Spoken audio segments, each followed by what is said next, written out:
Hello, hello, and welcome to the Law Firm Blueprint. I am Jay Ruane, CEO of FirmFlex and managing partner of Ruane Attorneys, a civil rights and criminal defense firm in Connecticut. I'm talking a little fast today because I'm excited, and so is my man, Seth Price. Seth Price of Price Benowitz down in DC, as well as the grand poobah of all things BluShark Digital. Hey, Seth, we have a great show in store today. Tell us what we got. We got Jessica Mogill, and Jessica, besides being head of training at Crisp, married to Michael, they have put together a juggernaut of a company that has done things outside the box, including a summit we're going to hear about. What I'm really excited about to talk about today is that Crisp has put together, with Jessica's leadership, a cost-benefit analysis that helps law firms, entrepreneurs anywhere, figure out what to do with different employees, figuring out where your strengths are, where your weaknesses are, and determining how to deal with employees. Something you and I go back and forth on all the time. There are people that we want to motivate. There are people we're not sure what to do with. And this is one of the first times I've seen where you can take emotion out and put objective numbers into determining where you are, both from a coaching and HR perspective. Yeah, this is an amazing tool. We got to see it a little while before the show, and I got to tell you, I'm using it in my office, and it's a game changer. I mean, I know their conference is called the Game Changer. This one tool is going to take one of the hardest parts of my practice and make it so much easier. So I don't want to wait much longer. Can we bring her in? What do you think? Absolutely. Let's do it. All right, let's do that, folks. We're going to take a very quick break. And then when we come back, we're going to have Jessica Mogill with us from Crisp. And this is something you do not want to miss. We'll be right back.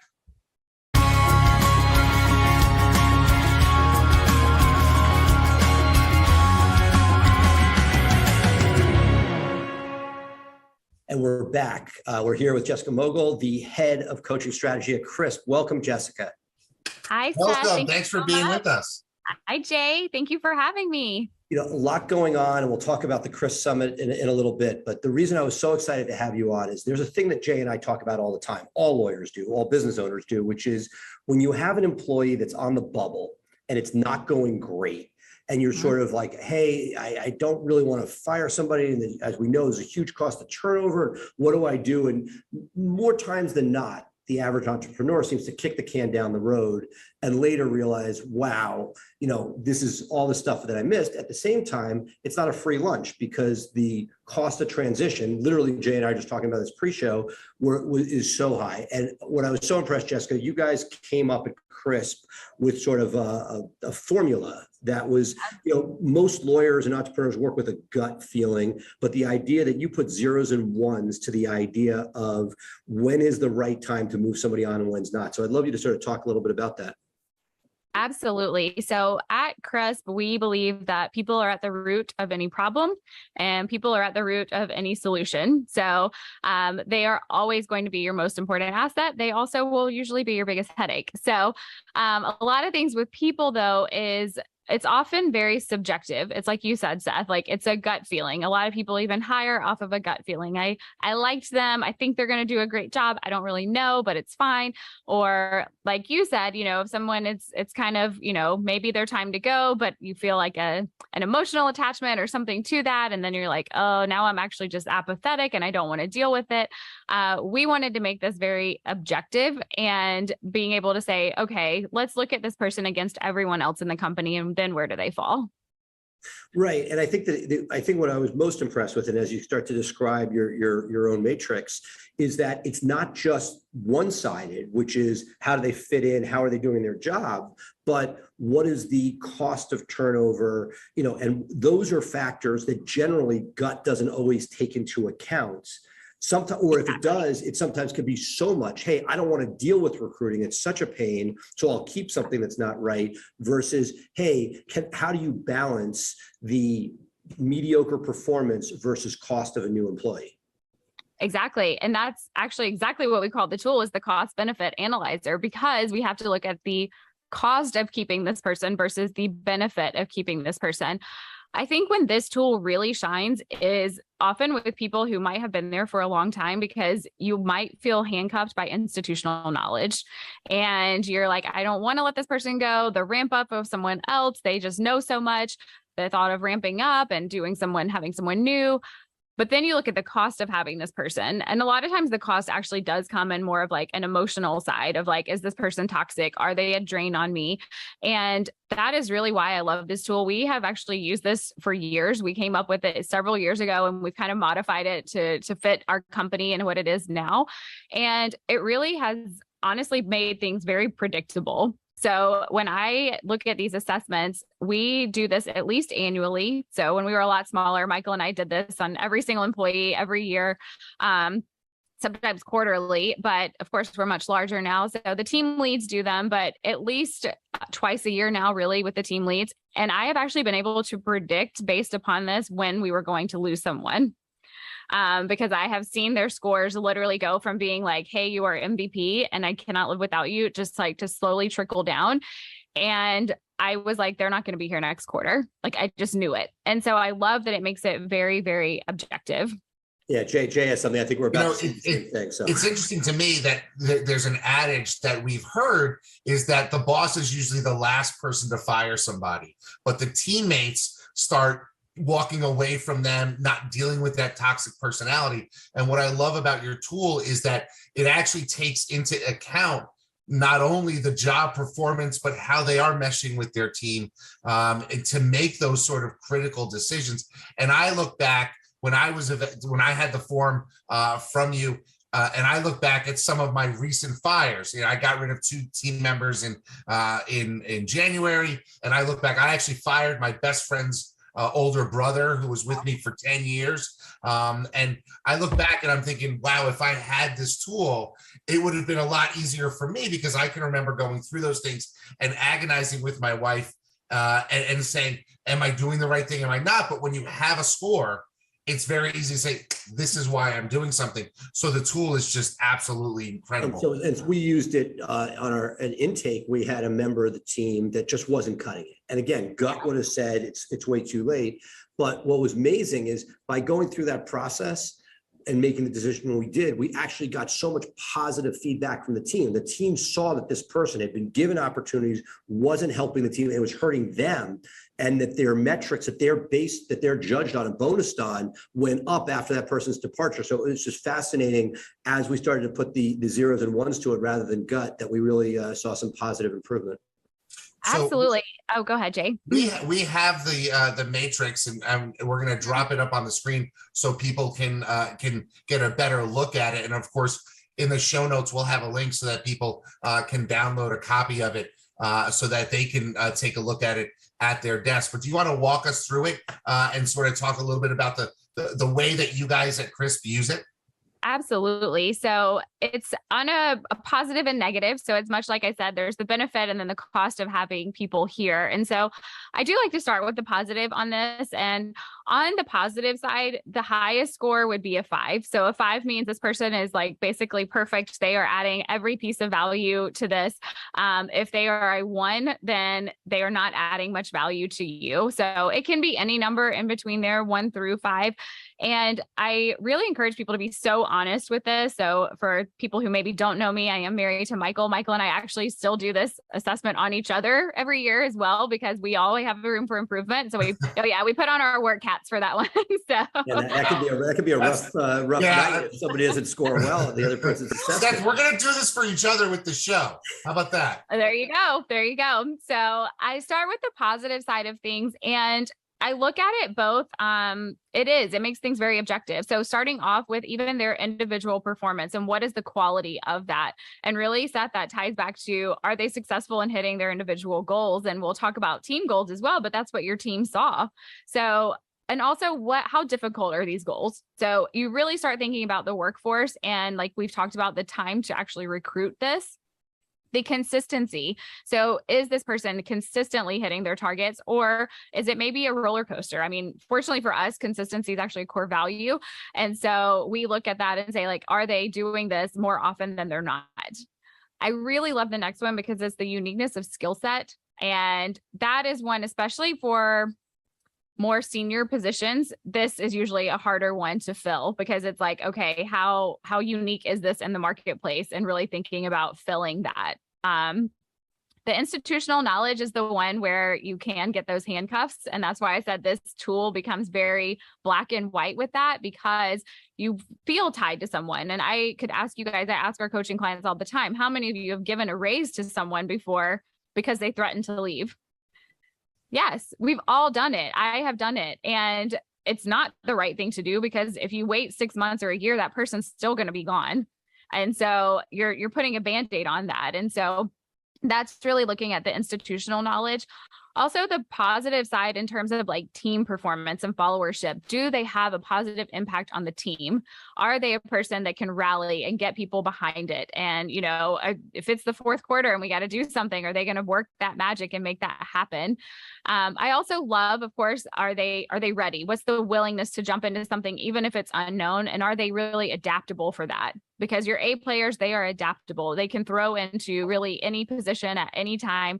And then really likelihood of growth. So one thing I actually love about this tool, because sometimes we focus it so hard on, you know, is it time to terminate this person or not terminate this person?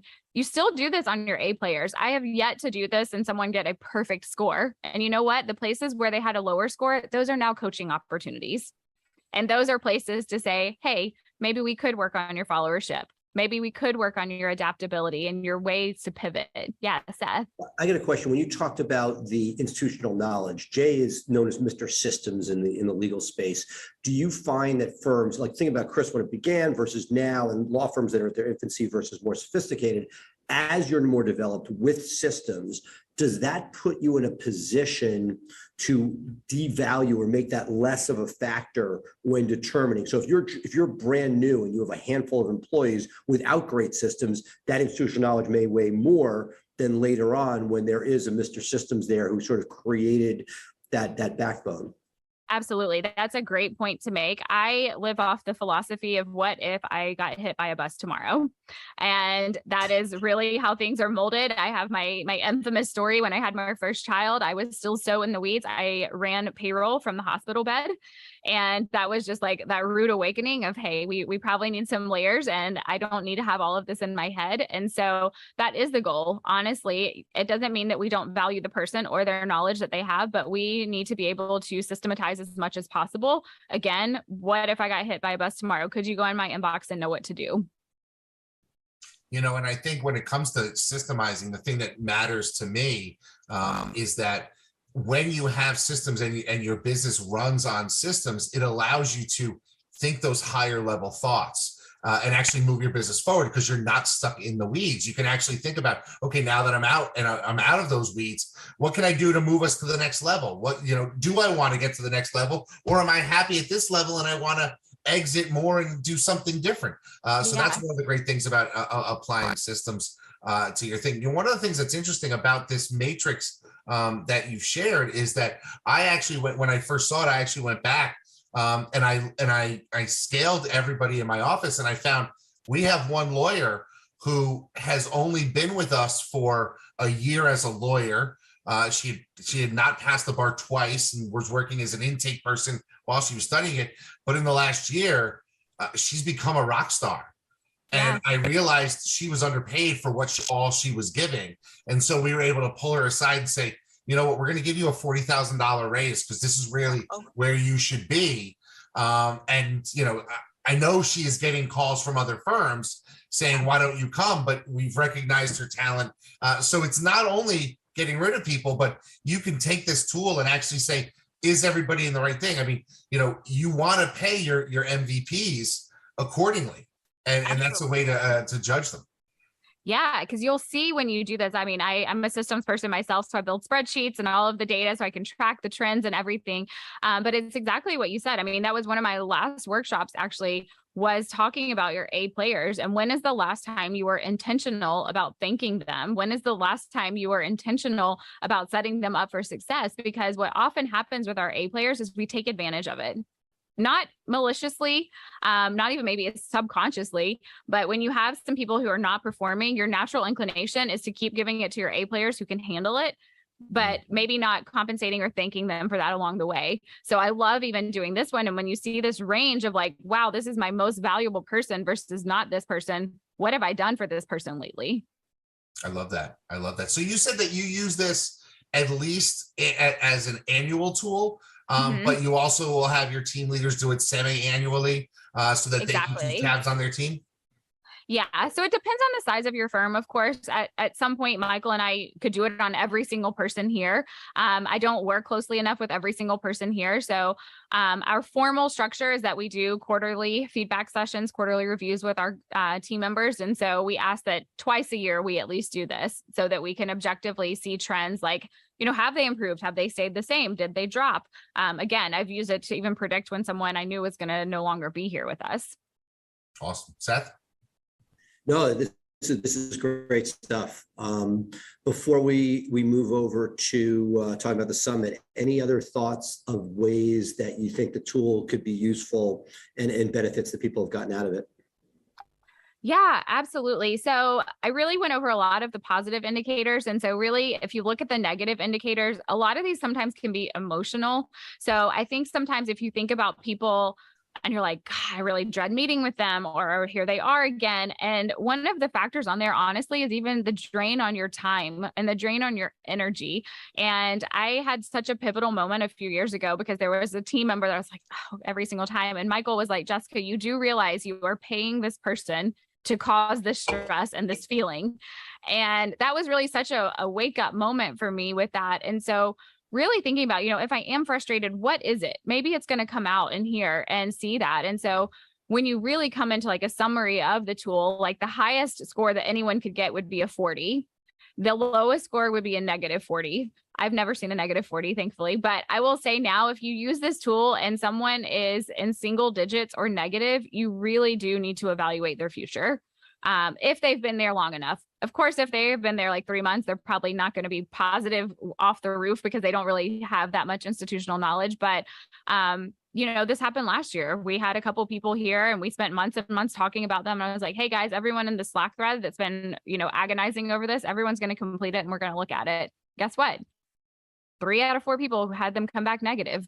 And so it's like, okay, let's be aware of that. So I say use it for a coaching tool again for your A players. And how can I recognize them? And then also really factoring in ways that, if I need to move on from this person, then maybe I can make it objective through this tool. Well, one of the great things about making it objective too is that it insulates you from any complaints, because if you do get a wrongful termination, you have this documented to say, here are the steps that we took. This is why we terminated. And it really sort of helps you protect yourself. And it's not, you didn't like me, so you fired me because of X, Y, or Z. So it's really not, it's a belt and suspenders. You're giving yourself the data you need to make an informed decision as a business owner, but you're also protecting yourself by having objective rationale for doing that. So I think it's a wonderful tool. Thank you. Thank you. We love it. I encourage everyone to use it at least annually. Seth? Well, tell us, look, I'm sure this is not going to be the focus of this star-studded event you have coming up, but would love to hear a little bit about the summit and what you guys have planned for that. Absolutely. So when we did our first one in 2018, we were very aware that no one was asking for another legal conference. So basically, when we did this, we just knew we wanted to make it more exciting and more engaging. And this year's summit is really about the future. It's not about the past. And the landscape is changing. And when you really think about like leadership, culture, operations, there are so many workshops and there are so many conferences that are really like, how can I be a better lawyer? How can I be better in trial? All of those things. But we want to say, how can I be better as a leader? How can I be better as a business owner? Because we go to school and you're taught to be a really great attorney, but not really how to run a business. And so, yeah, we have it there. We want to make sure that it's exciting and engaging. So if you have never been, now is absolutely the time to go because we're going bigger and better. I don't know that anyone will ever do a legal conference in a Super Bowl stadium again. Yeah, it's amazing that you guys are announcing speakers seemingly every week, and each one is topping the next. I gotta imagine just the work going into building this thing and aligning all of these high-powered presenters has got to be just an amazing undertaking for your organization. Yes, yes, it is. I will say it's probably just as much of an operational challenge as it is a marketing challenge. I mean, you know me, I'm the ops person. So I will always say ops is going to take a lot of work for all of these things. But we also want to keep in mind, like, we want to make it worth your time. If someone's going to take the time to leave their office, to come here, to spend 2 days with us, we want to make sure it's well worth their time. I can only imagine that. I saw that you're having Boys to Men perform. Oh, yes. So that one I think has probably gotten the most hype. I won't lie. So we're excited about Wonderful, that one. isn't the big draw? Yes, we got Mr. Wonderful. We've got Laura Wasser. We've got Arnold Schwarzenegger. Like, we got Cy Wakeman, who was one of the most popular speakers rated last year. David Goggins. The list goes on and on. Yeah, and if I'm not mistaken, you actually have more that are going to be coming over the next couple of weeks leading up to it, because I think I saw a Facebook ad. I'm getting targeted like mad, which is good. I'm going to let my marketing team, they're doing a great job then. It's hitting me. And it was like, not only do we have these, but we're going to announce like a bunch more. So I keep scrolling to see who's coming next. So it's exciting for me to see who's going to be there. Yes, we are not finished. I will say that. That's awesome. That's awesome. Well, thank you so much, Jessica, for making time, and can't wait to see you in Atlanta at the summit, if not before then. Awesome. Thank you guys so much for having me. I appreciate it. Thanks, Jessica. Have a great day. You too. Bye. You know, Seth, that was great. Having Jessica with us was really, I'm a systems guy. I know you brought that up. And really, objective data is critical whenever you're making any decisions about your business, about your law firm, and having a tool like this really makes it easy for you to walk through the things that you need to document in order to make an informed, educated, data-driven decision. Because so much of what we do is by gut, but data can really make a difference, don't you think? No, absolutely. I mean, look, you don't see me excited about formulas very often, but when I saw this and the reaction I got from both from BluShark and from Price Benowitz, so like, okay, this is something that like it makes sense, and that we're all trying to quantify things that we're using gut for, and the more that we're using objective standards and taking emotion out of it, the better. But literally, you and I talk about the things around this all the time. Whether it be, an attorney who's doing okay, but could be doing better, or some other version of it, that it comes up day to day for ourselves as well. We have good moments and bad moments. How are we doing as leaders? And trying to be able to, I thought it was wild, the fact that they test each other with that. But the idea that, like, when you're at the top, there's very little of that going on. And I have it internally. I have, partners that can go from fully engaged and awesome to stuff's happening on the home front, and next thing you know, they're not really engaged. And that, you see it, it's gut, but you're not quantifying it anyway. So I find it fascinating. Yeah, it's really good. And it allows me to sort of take a step back and say, okay, what other things that I normally react with my gut to can I create an objective way of looking at it? Because, one of the things that's important as business owners is getting away from our business to some extent. That's why something like the Chris Summit would be good, not only for the opportunity and the speakers and that type of thing, but when you're not in your office, you come back to it with a little bit of a different perspective. And that's always a good thing. I was away, you were away, over the last couple of weeks. And I'm sure that both of us, when you're not in the weeds and you're away, you start to think about things, bigger picture, different ways of approaching things. Why don't we do that? And things that when you're in the weeds, or when your team is in the weeds, don't seem obvious, become very obvious to you when you're looking at it objectively rather than subjectively. And so I love the tools. I'll give you, as we conclude, I'll give you the flip side, which stuff that really bothered me pre-vacation. Not that it's may not be ideal, but there are things I'm like, you know what? The system worked without me.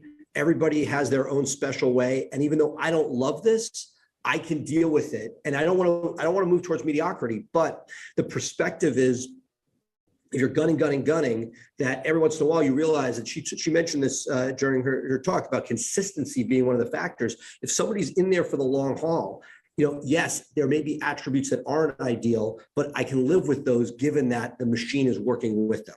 Right, exactly. I mean, the reality is people are different, and they're not going to always react the way that you would react. They're not going to always do the ways that you do it. I've had to deal with that as my firm has grown with my marketing director. She's been with me now for 10 years. And early on, I hate to sound sacrilegious, but, they have those, what would Jesus do? WWJD bracelets. And I got her one. I was like, it's not Jesus. It's what would Jay do in this situation? And that's how you have to evaluate everything.